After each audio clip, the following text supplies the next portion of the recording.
Hey everybody, this is Lori Burris coming to you from Wichita, Kansas. This is the Catch a Pocket Podcast. We are starting Season 2 tonight. My guest is going to be Leah Dannar-Garcia from Firefly Farms.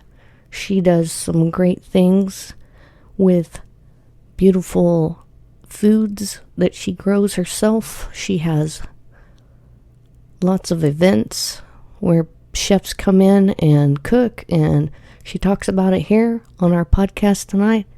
I hope y'all enjoy it. I'm ready for Season 2. I'm ready to get y'all started with Leah Dannar-Garcia. Here she is, episode 12.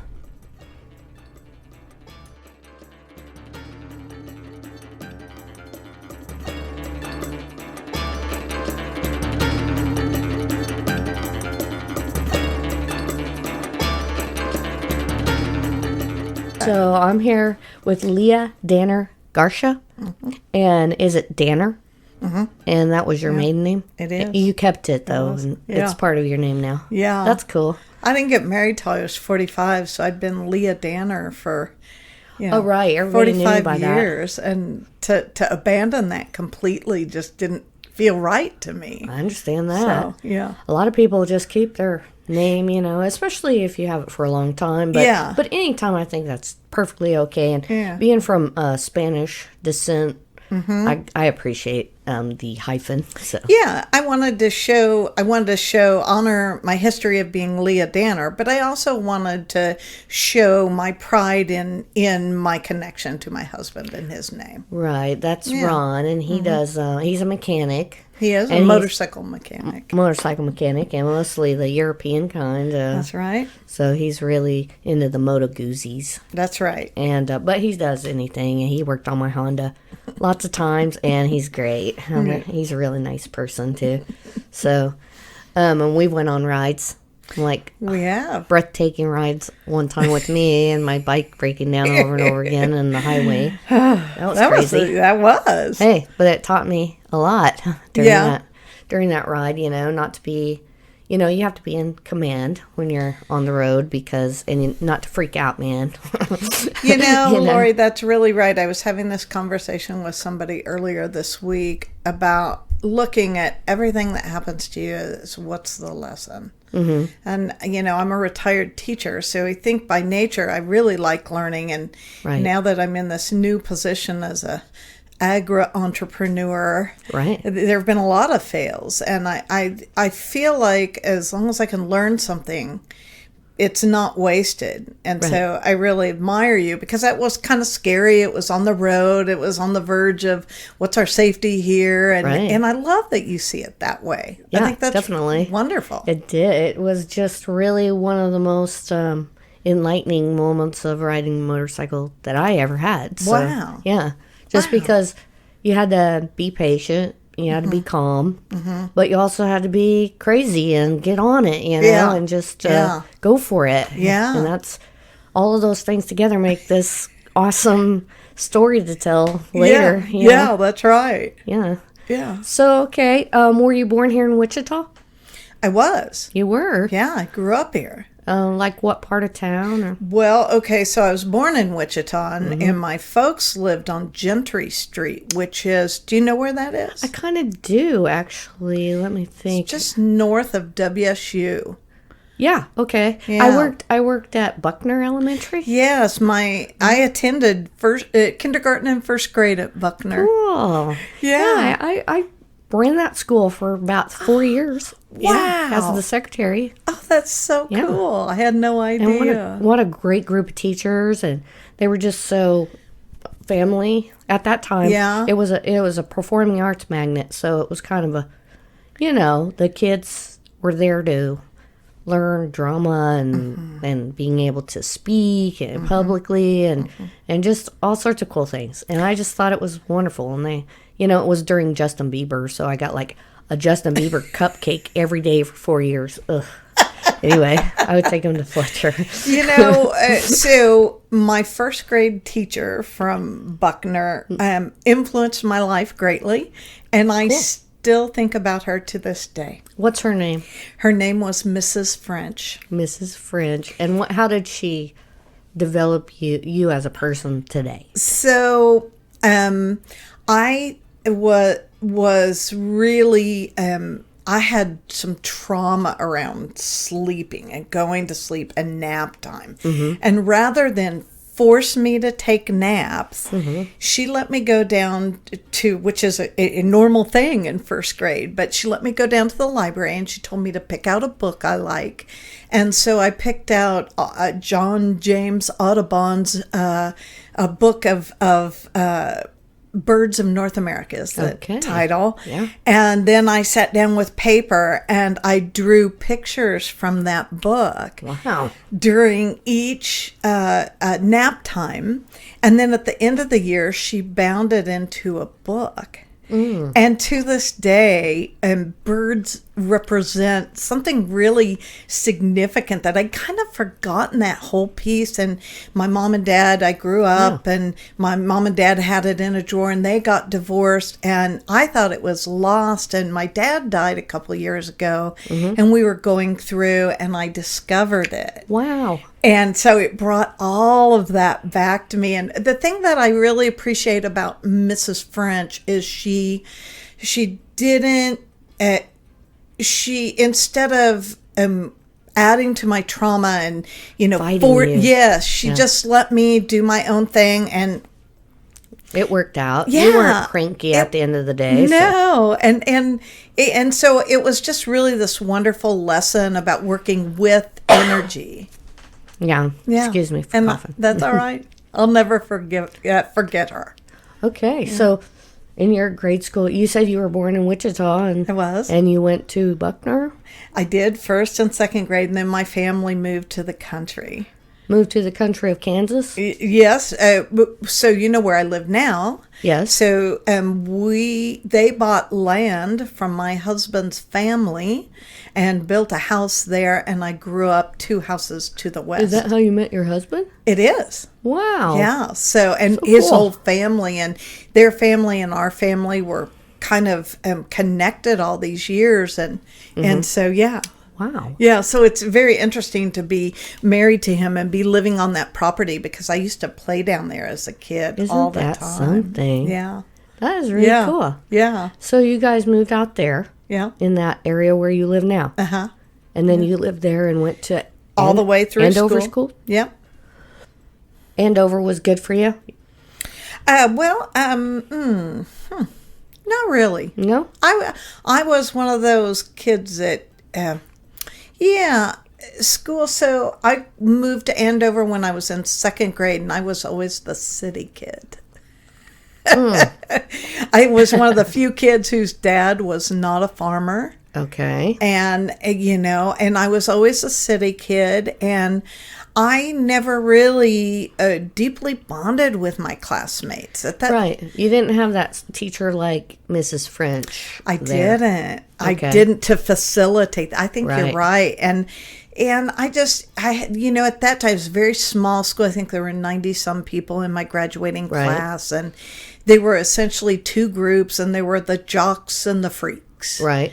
And I really didn't belong to either group, but I had friends in both groups. Right. Yeah, me too. But I didn't really belong to any group, and I just kind of wafted around and did your own thing. Yeah. A lot of my friends were older. Right. A lot of my friends were friends of my older sister and my older brother. Yeah, me too. Yeah. Yeah. Yeah. And so when I graduated, I left and never really looked back. Right. Yeah. Right. Me either. I didn't. I mean, I appreciated being educated and everything, but I didn't. Once it was over, I was like, "Yeah, let's get the hell out of here." I don't. And I never really talked to any of those people ever. Yeah. So. Yeah. Sorry, South High. I was South High, but same difference. Just kind of liked everybody, but didn't want to hang out with you when I got off of school. I just, get along with you while I'm there. Yeah. So that was all your elementary and then secondary education. You were out there. And then did you go to WSU or? Did you leave Well, home? So I went off to K-State. Oh, cool. Because I was interested in becoming a veterinarian, I thought. Yeah. I loved animals. I had bonded with nature and animals quite young. I played outside a lot. Right. And I loved everything about being outside. I love sunshine. I love, just everything. And so I went off to K-State and one of those kids that went from a lot of supervision to no supervision, completely fell apart. My parents got divorced. Oh, wow. Went from a pretty structured home environment to nothing, and didn't navigate that very well. Right. Didn't have the skill set for it. Came back to WSU, just bounced around for 3-4 years, in and out of college. If I liked the teacher in college, I made A's, and if I didn't like the teacher, I'd quit going to the class and wouldn't drop. And, so those were roller coaster years for me. Didn't know what I wanted to do. Right. Didn't know what it was all about. Were you trying to find out, or were you just didn't care? I don't think I really was trying to find out. I think I was doing, I think about this period some, and I think that I would like to be able to say that I was being youthfully, exuberantly,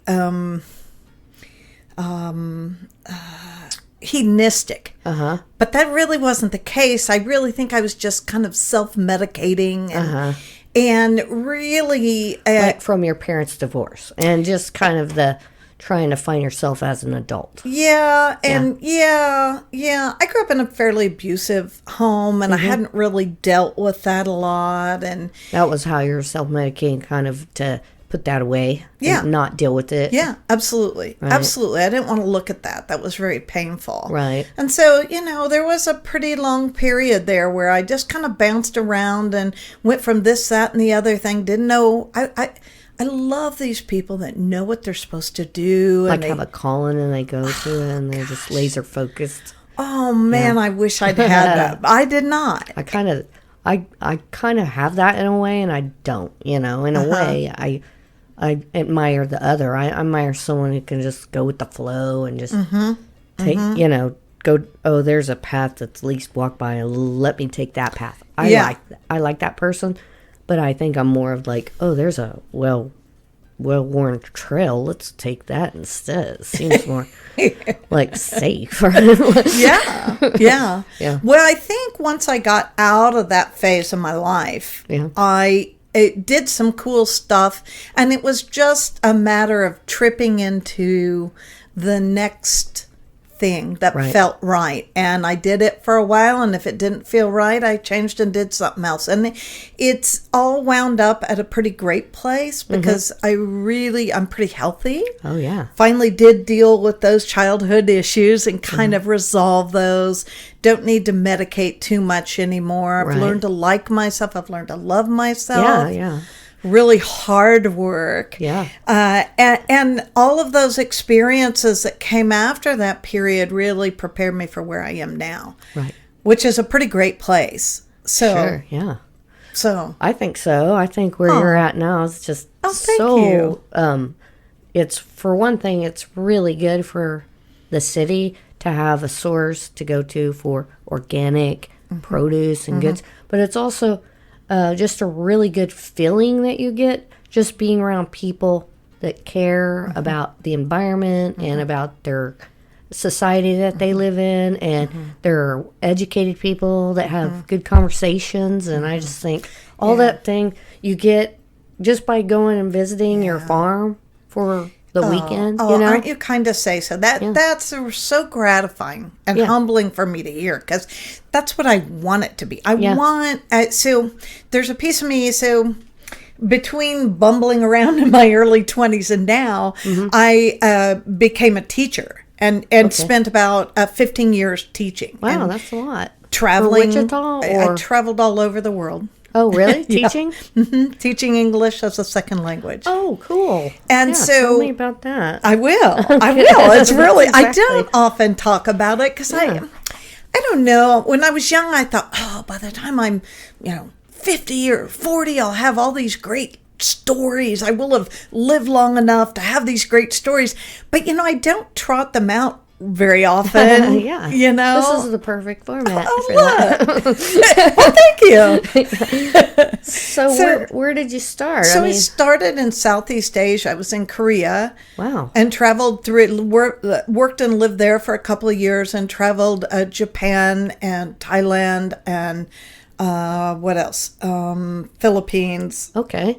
So a lot of Asia. South Asia. Mm-hmm. And so the food was great and amazing? Great and amazing. And that really was the beginning of my culinary awakenings, which right, because it's so different than what we eat, but yet it's so delicious, and it's so much like stews, and I mean, in a way, they cook bones for a long time, and make broths, and they use fresh green basil, and and hot peppers, it's just it was all wonderful. Yeah. So I'm really into, which I would never have been into as a kid. Of course, I learned to appreciate kimchi living in Korea, which is kimchi. A staple. And lately, I've been going through this love affair with sauerkraut. Oh yeah, and which I lovingly call kimchi's German cousin. Right. Well, I always call it white people kimchi. Right. That's what I call it. Because it's like, let me have a little bit of the white people kimchi and then the Korean kimchi, because I love fermented foods. Oh my gosh. Right. So one of the things we're trying to do with our farm right now is we're really trying to go make the connection between growing the fruits and vegetables and eating the fruit and vegetables. Mm-hmm. And it's a huge step to marry those. Mm-hmm. And so we have some long-term plans. We hope to have a commercial kitchen in the next couple of years put in. Exciting. Because then I began to grow. Right now I'm growing for restaurants. Mm-hmm. So I grow probably 80% of everything I sell is sold to local restaurants. Which ones? So a lot of people ask me that, and I'm starting to not be as open as I used to be, but I'll tell you some of the common ones that source that are okay from many people. Yeah. So Sienna Steakhouse is one of my best customers. Public has been a customer almost from the beginning. Beautiful Day Cafe. Of course, Little Lion. Little Lion buys our crab apples. Oh, really? Off our crabapple trees, and they turn them into candied apples for Halloween. Isn't that cool? A crab apple is probably, I don't know, it's about the size of a golf ball. Uh-huh. And they are the cutest little candied apples. Do they taste good? Yeah, they are. They're very sweet. They also make a crab apple ice cream, and Ian, the owners, Ian and Jubilee, Ian says it's his favorite ice cream that they make. Wow. Yeah. That's so cool. Yeah. What we've been trying to do with our farm is we're trying to get to be master growers, and we aren't there. I hope we get there. I hope we get there soon. But what I'd like to do is I would like to begin to use the food more on our farm, in our kitchens. Mm-hmm. I'd like to have a line of my own sauerkraut. Master gardener? For me, I think it would be somebody who really understands growing on a master level. The same thing that makes a master musician, or mastery over anything. Okay. And it is... So it's not necessarily schooling, but it's an understanding. Absolutely. Because, as a retired teacher, I would say that there's lots of ways to learn. Mm-hmm. And I emphasize learn through doing. And you do not have to go sit in a classroom if you can self-direct. Right. And some people, that just agrees with a lot more. Anyway. Absolutely. I think that's contributed to the rise of homeschooling. Yeah. Yeah, sure. People that can self-direct and homeschool. Right. And not everybody can, and it's not a good fit for everyone. But I think I think they call them autodidacts, or people who can direct their own learning. Wow. Yeah. That's cool. Yeah. And that's kind of like that Montessori kind of thing, too, in a way. Yeah, right, because Montessori encourages people to pursue their own interests within some kind of a classroom structure. Right. Right. Exactly. Yeah. That's cool. So, so you're going in more into the whole process all the way to your mouth. That's right. Yeah, that's what really interests me. So, when I traveled around the world, so I was in Southeast Asia, and then I taught at a university in Mexico for a while, and lived cool. in inland in the coffee growing region of Mexico, in a little town called Jalapa, and I used to eat the most delicious little ladyfinger bananas. Oh, and I will never forget them. And then I lived in the Republic of Georgia, which is a viticulture, so it's all based on grapes. Their whole culture is set up around grapes. And so what it did is it gave me this concept of regional agriculture. So when I came back to Kansas and when I started growing, I started with the tomato. But I'm really interested in what's our food. right. And if you go to, I went through a period where I was trying to acquire furniture inexpensively. So I went to a lot of auctions, farm auctions. Right. And almost invariably you will find a sauerkraut cutter. Really? Because it used to be a staple of what probably our grandparents type, Right. couple of that many years back, but Where you didn't have the refrigeration, Right. but you wanted to have the vegetable in your life Right. in off seasons. right. And so I started kind of getting interested in fermented, and then what I'm learning about the soil biome and how what's in the soil biome and what's in your gut biome, how Right. those interact. Yeah, that's very important. Yeah. So it's really a very dynamic. I tell you, before I hit teaching, I would take a job for 1 to 2 years. I would master it. I would get bored, and Be gone. I would be gone. Yeah. I'd go on to the next thing. But teaching was so vast that I stayed there for 15 years, and I never got to where I wanted to be. But I got close to getting there, but I never got, and I feel the same way about being comfortable, or is that being... I think I think I wasn't 100%. So, I was very focused. I worked 70-hour, 80-hour weeks because I was there was so much to learn to get there. And I wanted to get there. Right. I wanted all the answers to why this worked and that didn't, and how to help this person, and, so much. And so after teaching, I kind of I ended up marrying Ron. Okay. So I came back here because my parents were aging out. And You wanted to be with them. I wanted to be with him. Yeah. I wanted to try to work on forgiveness and really get to a better place with them. And then I ended up getting married. I planned to go back out and continue my career abroad.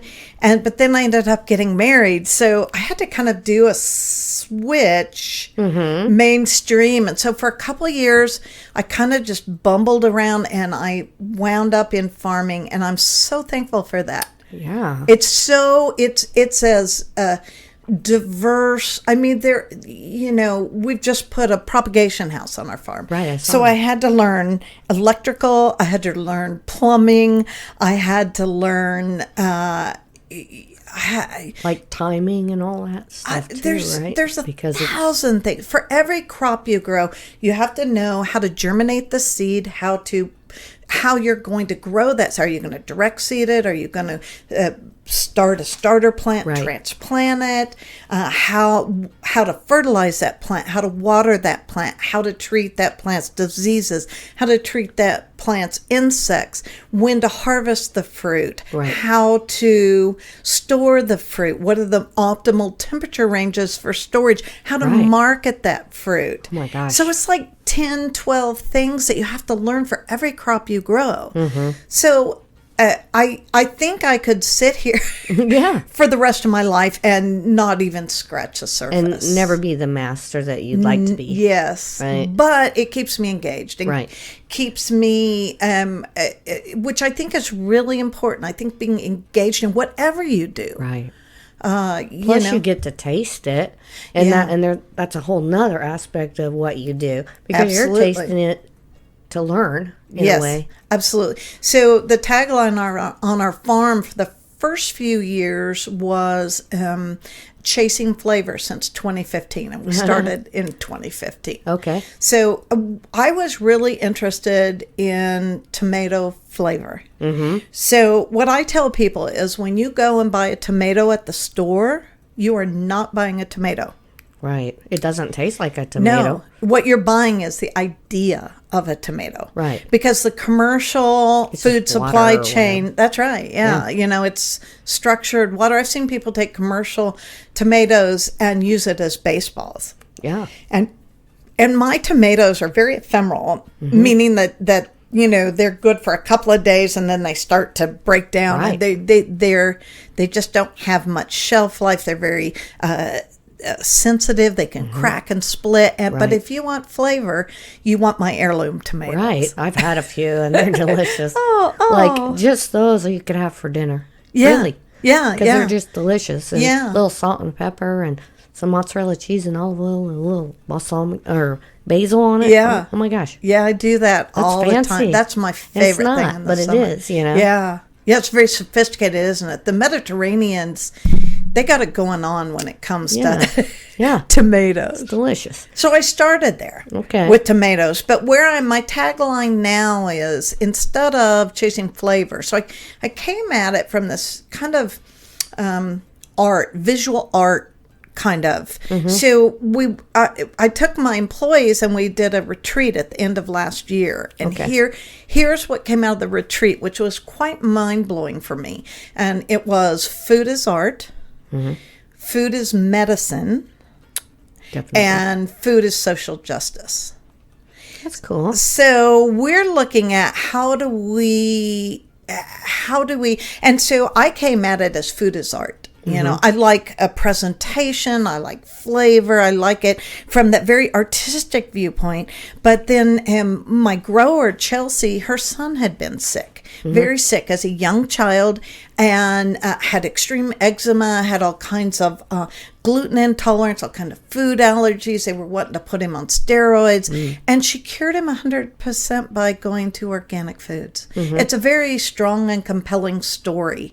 And I learned from her all the time about her concepts of regenerative agriculture and food as medicine. Right. And I mean, it's a compelling story. It is. And then my other employee, Maggie Gilmore, she sees food as social justice. And so we began to look at the food desert in Wichita and how can local farmers play a role in that. Right. And so our perception of what we're doing and how we fit in the community is evolving and changing. And so the tagline I use now is food is precious. Okay. That's true. Too. Yeah. And it's, it's something that you think of as like a baby is precious. And you should treat your earth and food as precious as you would a baby. Absolutely. I love that idea. Yeah, that's really right. So, when I hear people talk about, hamburgers are on sale at McDonald's for $1, I'm really mortified by that because if you can buy a hamburger for $1, something is really wrong. Right. Because if everybody in that food chain is paying a living wage, and how are the cows being raised? Are they sitting in a finishing food lot where they just stand in their own poop and just eat 24/7? Yeah, right. So how is that food being raised? Right. And is how that about really the healthy workers? when you put it in your body? Yes, exactly. Yeah.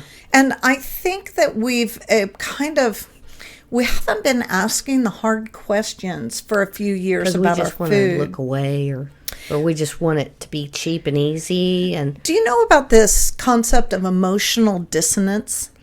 No, not really. So emotional dissonance, and I find it at play very often when we talk about the environment and environmental degradations and global warming and so emotional dissonance. What it says is, the theory is that if you stop and really look at something, and you see that problem, then you have to begin to call into question your role in the perpetuation of that problem. Yeah. And that's so painful. It is so painful to look at that problem because you know it's wrong and it's very hurtful, but you also don't really want to change your behavior. Right.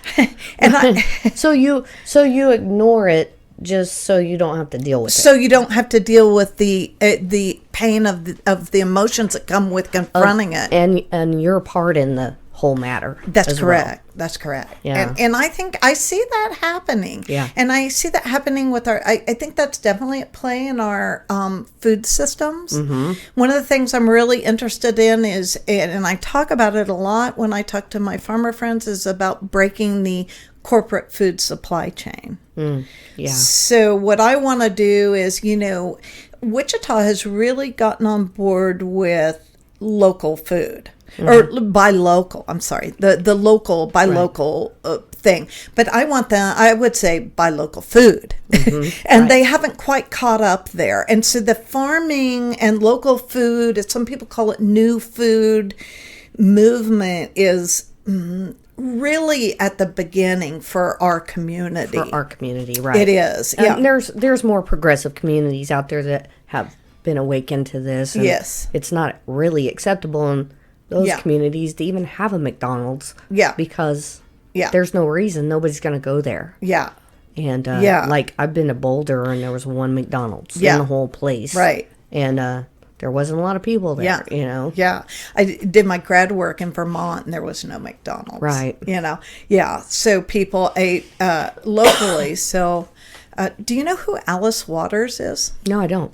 So Alice Waters is kind of considered the mother of, people call it various names, the slow food movement or the farm-to-table movement. Yeah. She owns a restaurant, and I don't speak French, but I believe it's CHZ. Is that pronounced Chez or Chez? Chez Panisse, I think, Paninis in San Francisco. It's a restaurant, very famous restaurant. Okay. And she really, 20, 30 years ago when she started out as a young restaurateur, she started developing relationships with farmers. And I had do you remember a few years ago this movie called Julia was out, and it was a book too. Did you read it or see the movie? I read both. I did both. Yeah. So it was about Julia Child, about this lady who bought the book, The Art of French Cooking, and then every day she was a terrible cook, and every day she would cook one of the recipes until she got through the whole thing, and then she was a very good cook. Mm-hmm. Yeah, that was cool. I saw that and I got really inspired because I didn't learn to cook till I was older in life. Mm-hmm. And so I thought, next time I go to an estate sale, I'm going to look for a Julia Child's cookbook. And I'm going to pick it up and buy it. So the very next estate sale I went to, I found a Julia Child's cookbook. So meant to be. I picked it up and I opened it up just at random and read a recipe. And it said that I had to cook the meat in the recipe 3 ways. And I just closed the book and put it back, and I thought, I'm never going to do that. I'm a busy person. But shortly after, I found Alice Waters. And so Alice Waters says that when you start with really good ingredients, really high quality, locally grown, fresh ingredients, that you don't have to do a lot to it. Right. It can be very simple, like your a caprese salad you were talking about. Very simple steps because you're letting the flavor of the food shine. Right. It's mostly your knife skills is all you're displaying, and the flavor of the food. Right. That's it. So when I found her, and the first book I got by her, the first cookbook, said, you should grow your food together, or buy your food together, and cook your food together, and sit down and eat your food together. Yeah.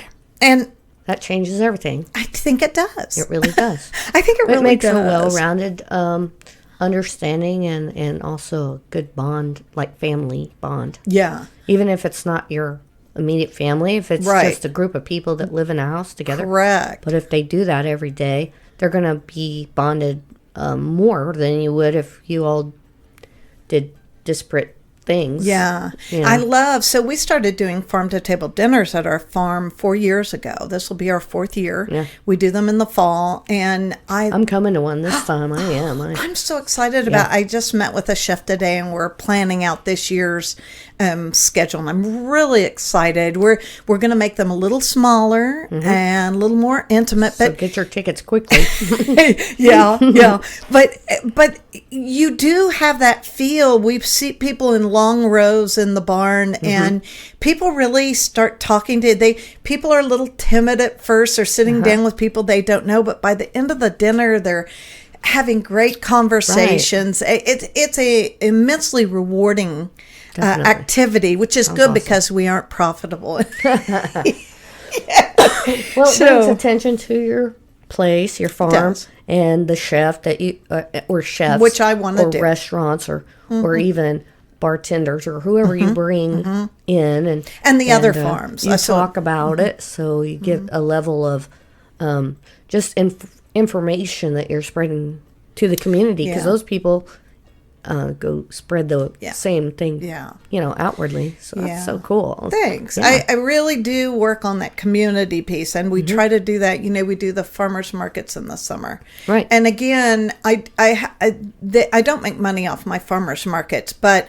I get to give my farmer friends another way to get their food out there and make more sales than they'd make normally, and then I've got a pretty good foodie following, so I get to put people together, and I get off on that. Right. I find there's something very satisfying about trying to build community and trying to put people together, and I love watching the energy, and that kind of makes you like the guru, kind of, in a way.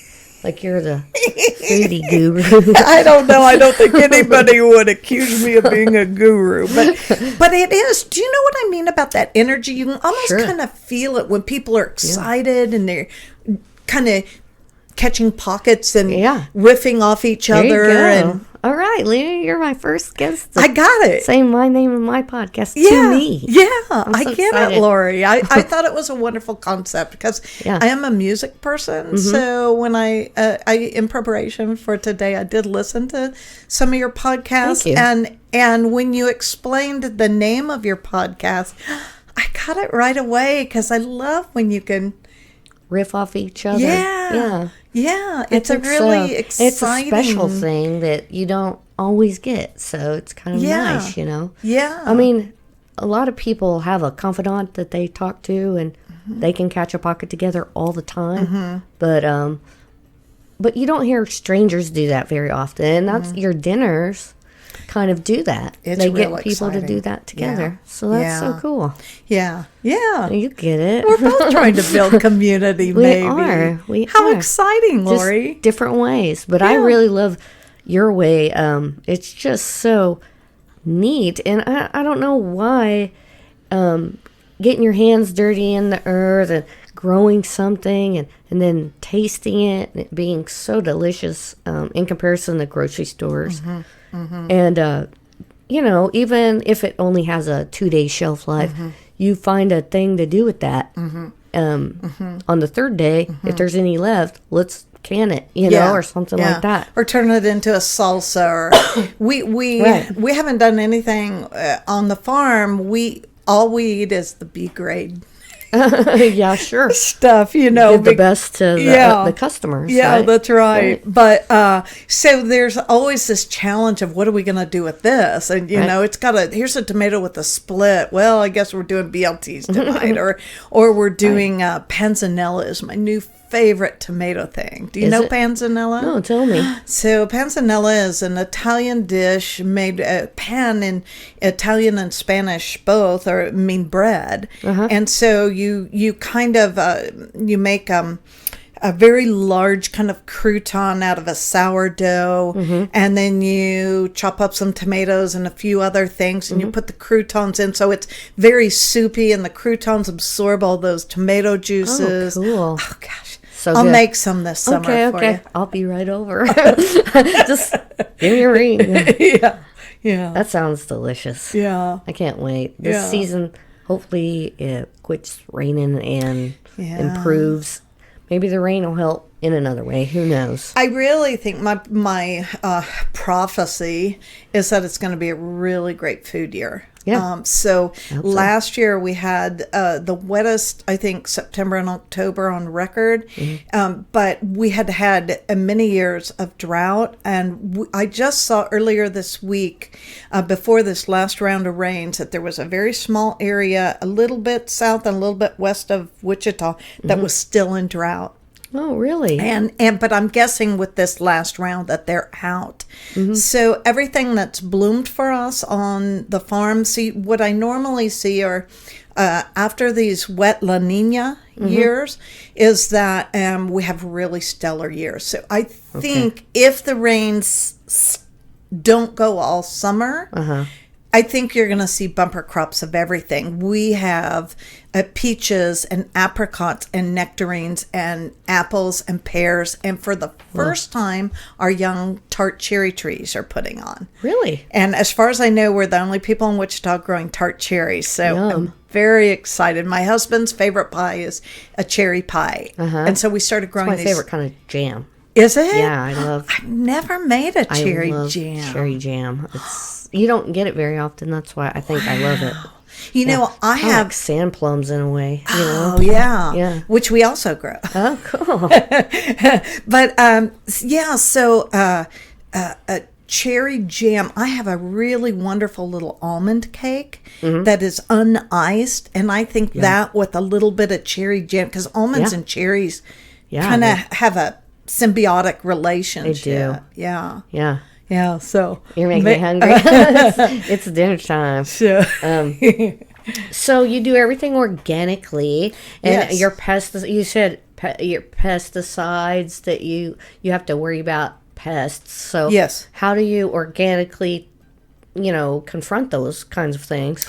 Well, so I will say that I'm not certified organic. Okay. No, there are no certified organic growers in the Wichita area. Okay. We've looked at becoming certified. I feel like it's something I'd like to get to. I think we're at least a couple years out because the record keeping is very extensive. But one of the things that I've been a little stymied with is that if you aren't organic, you're spraying a bunch of man-made chemicals on your stuff. Right. And you can be organically certified and you're just spraying a different group of chemicals. Okay. And so most of the farmers that I know and local farmers I know that I really admire are really going beyond, and some people call it more organics for more organic. Beyond organic is another one, and regenerative agriculture. So we're looking at practices that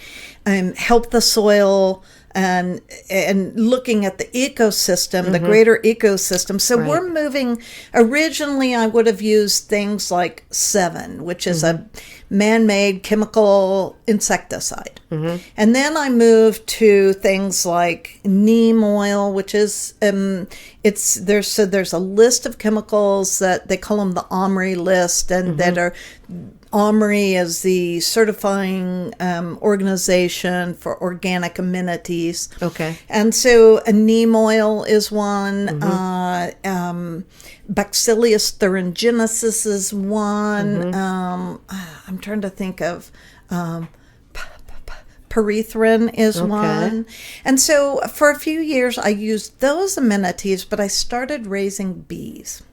Oh, right. And those aren't good with bees. No. So what I was horrified to learn and glad to learn it is that an insecticide is an insecticide is an insecticide, whether it's certified organic or not. If it's going to kill insects, it's going to kill bees. So that has made me want to move away. And so we are now trying to handle insects in a different way.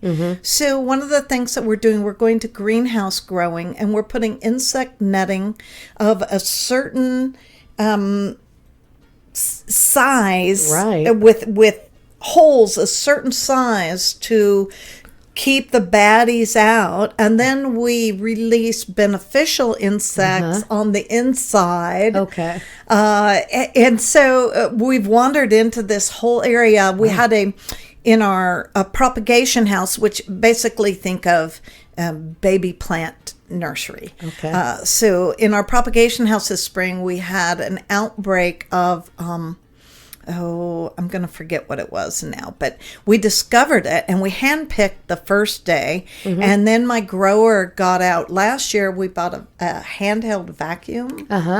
And she vacuumed up all of them. And with diligence for about a week, they were all gone. And I think I sprayed at the initial recognition that we had a problem. But after that, she handpicked and got rid of them all. Okay. Isn't that extraordinary? That is. And that for her to even think of that is just like out of the box a little bit. Yeah. I like that. It's wonderful. And my husband was like, you can't vacuum bugs. And I'm like, watch me. Oh, yes, you can. I owned a rental property and you can vacuum bugs. I promise you. Oh, good Lord. I think there's a story there. Yeah, there is, but I don't want to tell it. It's so gross. I was like, anyway, it was one of those kind of moments. But yeah, you can vacuum bugs. But don't use the real strong one or you'll vacuum the plant too, probably. All right. So tell me a story when you were challenged lately. Well, I can think of a couple, Lori. So, of recent ones. So, one of the recent ones has been the rains the last 2 weeks. You know, and if you asked my birth family if I was a patient person, they would laugh at you. Mine too. Seriously. But I have learned some things from my life as a farmer. And one of the things I've learned is that there are some things that you cannot control. And I've just really learned to accept that there are things beyond my control. And so this week, you know, last week we had some rain and then it's rained every day this week. And so last week I'd go out to the greenhouse and I'd peer in and I'd look at the tomatoes and I saw a yellow leaf and they were kind of droopy. And I'd go back the next day. And finally this week I said, I'm not doing that to myself. I'll just, when it quits raining, I'll go out and take a look and we'll deal with it. But why torture myself? Yeah, sun's coming out. Well, we need it. What a great sign. Yeah. Get it out of your eyes. Oh, thanks. Yeah. So, you know, so I think, this rain has been a challenge, but I've just tried to say, let's focus on other stuff and we'll deal with it when we come to the right time to deal with it. So instead I've put my energy all week. I haven't gone out to the growing beds once, and I've had meetings on my farmers markets. I've had meetings on my Farmtotable dinners with some local chefs. You've come here? I've come here. Yeah. So, and normally this time of year I wouldn't be doing any of that stuff. I think, I guess the lesson learned from the challenge is be flexible, accept the reality, because there's nothing you can do about it. And if you don't, you're just going to torture yourself. Right. And then just try to be flexible all the time. Yeah. You know? Yeah, I was going through a kind of a challenging moment a few years ago, and I was worrying myself to death. You know, like I was worrying about it, thinking about it, and then one day it just clicked in my mind that me thinking about it wasn't going to help it. Isn't going to do anything. And you can't control what other people do. No. So you just have to shut it off and go to sleep, you know. And I totally get that. And I did. And I learned how to do it. And now it's like when I find myself in those moments where I'm just frantic about something, I have to remember, you know, what I learned. It's hard, isn't it? Even after you learn it. You have to remember to learn it again, you know? Yes, I do know that. I know that really, really well. Yeah. I had some setbacks the first year. They were social setbacks. And some relationships didn't play out the way I'd wanted them to. Right. And my response to that at the time, I was going down the rabbit hole. I was spinning out. I was constantly focused on that. And finally, I just said, pivot. You know, those people aren't open to you. That's okay. Right.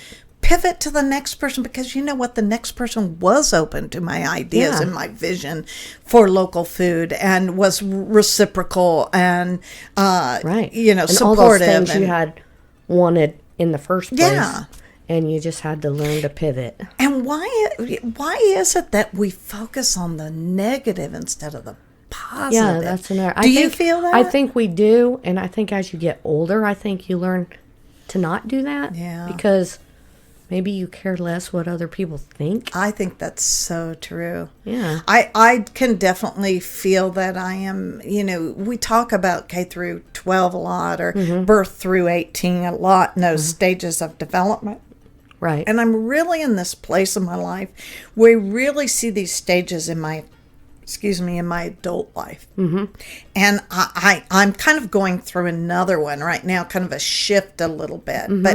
But there is something about being, so I'm in my late 50s, and I really am going through this other change. Yeah. And it's really, and I think that everybody goes through this on some level, but I don't know whether it would be legacy or, you know, it going back to the concept of community.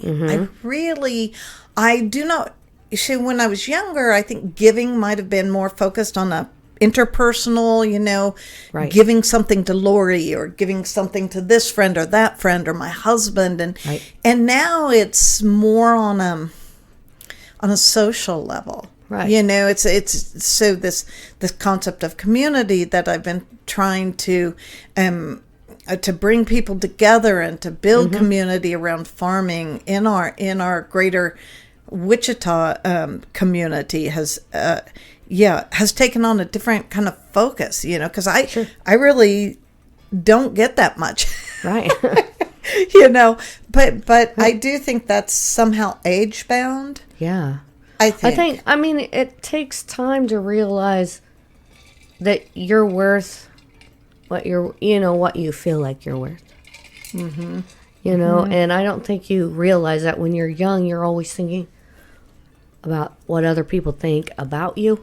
But once you get to a certain point, and it could be different for everyone. Yeah, I agree with that. But somewhere, if you make it that long, somewhere down the line, you're going to say, this is what I've got. This is what I can do to give.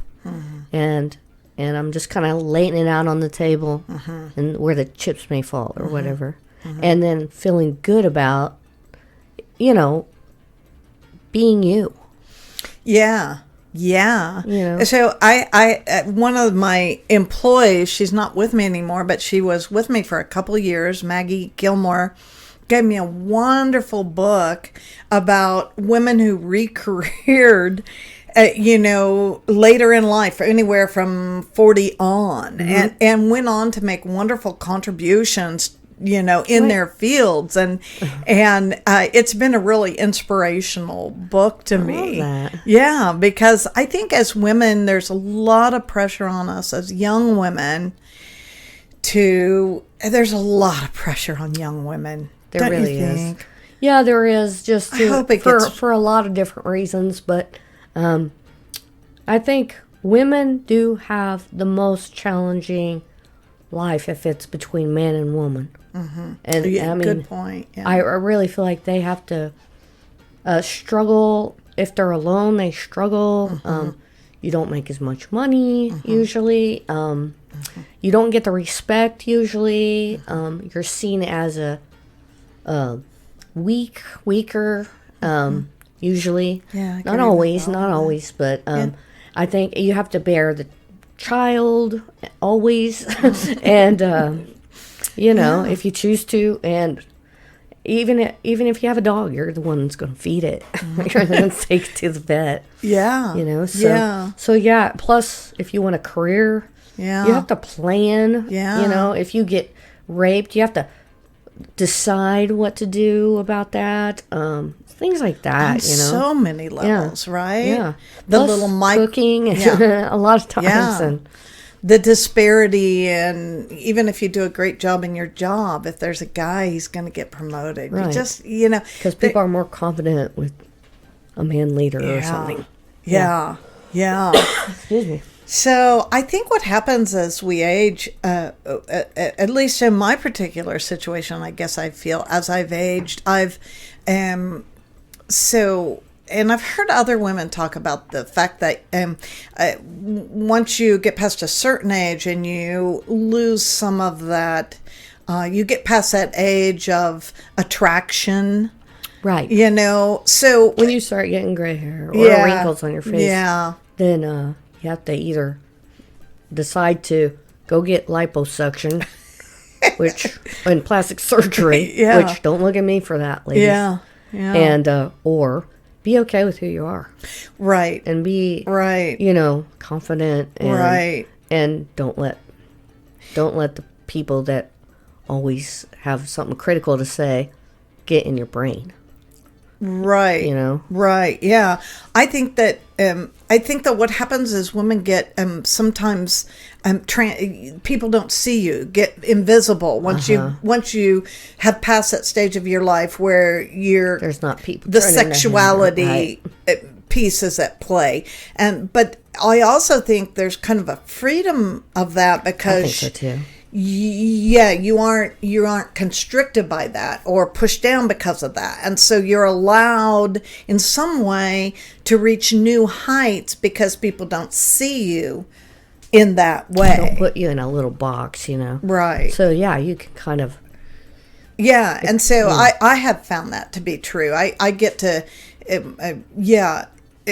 so it becomes a lot more intellectual, I think, and a lot more, I don't know, I just think there's a freedom that comes with it. I think so too. Yeah. I think you're right. Yeah. Dead on the money. So, okay, you said about the book being an inspiration to you. It was. Do you have a story of inspiration to share with the listening audience? I don't know. I take a lot of my inspiration from nature. So as I've gotten older, when I was younger, I could not tell you, if you pointed at a tree, I couldn't tell you what kind of tree it was or anything else. But as I've gotten older, I've noticed I'm more aware of our natural world. And so I was just telling my husband just yesterday, I think, I said, I love this time of year because every year the yellow irises are blooming, and we also have an old-fashioned rambling rose. It's a yellow rose bush, and they always bloom this time of year. And we have a male and female mallard duck that have been coming for 5 years. They come every spring. I remember last year the saga of the mallard ducks. She read that. I do. I read them. I'm like, oh, the poor ducks. Yeah. And so there's this male and female mallard that come every year. And so I don't know. I guess I'm going more towards. So every spring I look forward to, are the mallard ducks back this year? When did they come? Have they come? Oh, they're here. Do you see any babies? You know, is it Mr. and Mrs.? One year they brought, I don't know whether he was a teenage son or just another, there was a little threesome, little Mr. Mallard, a third one, and so I don't know. I guess my inspiration comes from being able to slow down enough and see these seasonal markers. Like in the fall, the one is always the movements of the geese. So we live between two ponds, and I know that I'm gonna see there's a certain time in the afternoon when they become they move around a lot, and they'll come in real low over our property because they're coming in to land on a nearby pond. And I just love being out that time of year. So the inspiration for me is just making myself slow down enough to see the seasons. And that's been really inspirational. Okay, that's kind of beautiful. Yeah, really. I've gotten a lot out of it. Yeah. And it's just kind of a meditative kind of process, in a way. Yeah. just slowing down enough to see it. There's a really great documentary out there written by, it was done on the life of Wendell Berry. Do you know who he is? No, I don't. So I don't know anything. He's this guy that he's kind of a farmer, he writes some great poetry. He's written some really great essays about the agrarian lifestyle. And there's a Netflix documentary out on his life called Look and See. I'll check it out. Yeah, you'll love it. I love found documentaries. As a matter of fact, last night I watched one on Janis Joplin. There's one on Janis Joplin on Hulu, actually. Oh, maybe I haven't seen that one, but I have seen one on her life. I was just clicking, and I was like, I don't want to watch any show that I have to invest time in, because I'm just waiting for The Handmaid's Tale, really, and it's not on yet. So I'm clicking by, and I saw Janis, and I'm like, I don't really know a lot about her. Let me check that out. It's very tragic. Yeah. Her life. Yeah, and it's amazing how she sang. She just talk about not sounding like what you look like in a way. Yeah. She had the soul like from another place. Isn't that incredible? Amazing to me. I love that. So, earlier I was talking about energy. And so when I look at a person like that, I mean, I don't see auras or colors or, lines around, but you can feel energy coming from some people. Right. And you can definitely feel it coming from her. Yeah. Yeah. Definitely. She just had something. It's just too bad. Yeah. Yeah. I do. Right. Well, let's see. I want you to plug all that you do, and then I'm going to put a link on to your farm webpage. Okay. And then our listeners can always sign up to be on your newsletter or whatever that you might put out about your dinners coming up or your so much. Farmers markets. Thank you. Read your little page, because it really tells a lot about how you started your farm and that kind of thing. Yeah. And that's really good. And if there's any other things. So. All right. Well, this summer we're doing a really abbreviated farmers market season.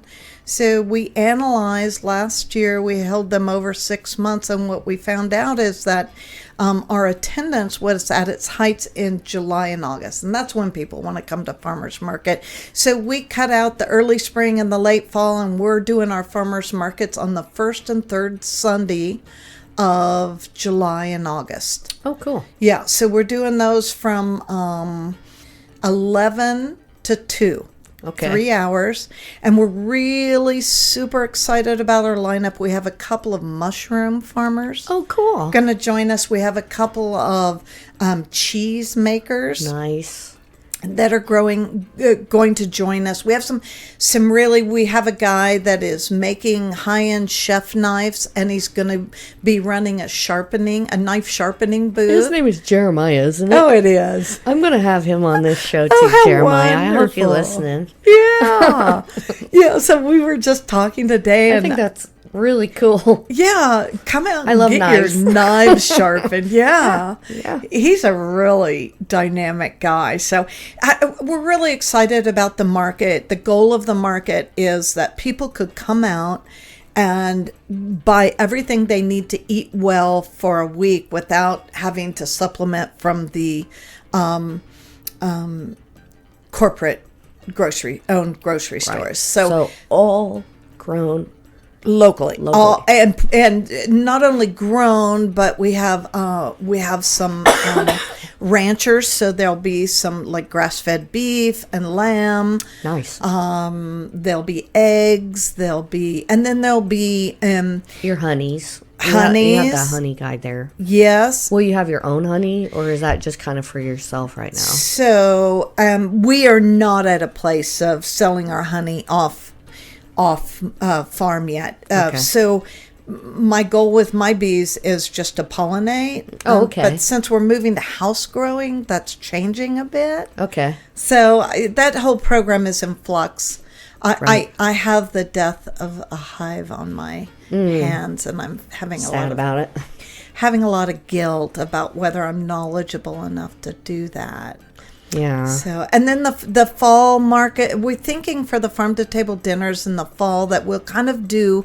So, Winfield has always been a conflict. Yeah, and I can't ever do that one. Yeah. So we're thinking about doing late September and even into October, and maybe, putting some heaters in our barn and doing so that. And then in the winter, we do a farmers book and conversation club in the basement of Watermark Books. Okay. So we started 3 years ago in my farmhouse living room, and we quickly outgrew that space. So now we're at Watermark. Last year was our first year at Watermark. And that's at Douglas and Hillside. It is.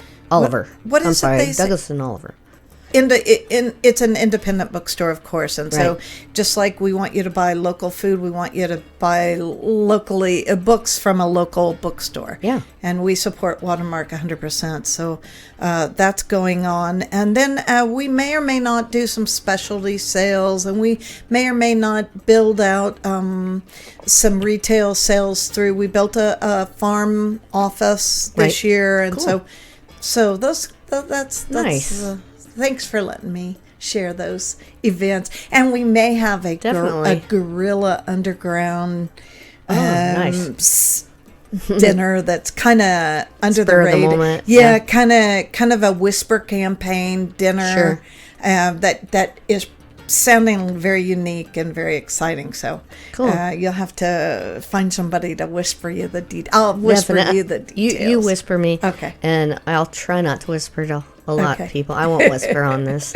Well, Leah, thank you so much for coming in, and I hope you have the most bumper crop this year. Thank you, Lori, for giving me the pocket. Oh, yeah. Yeah. Yeah. It's really been fun. Yeah. All right. Yeah, thanks. That's it. Yeah.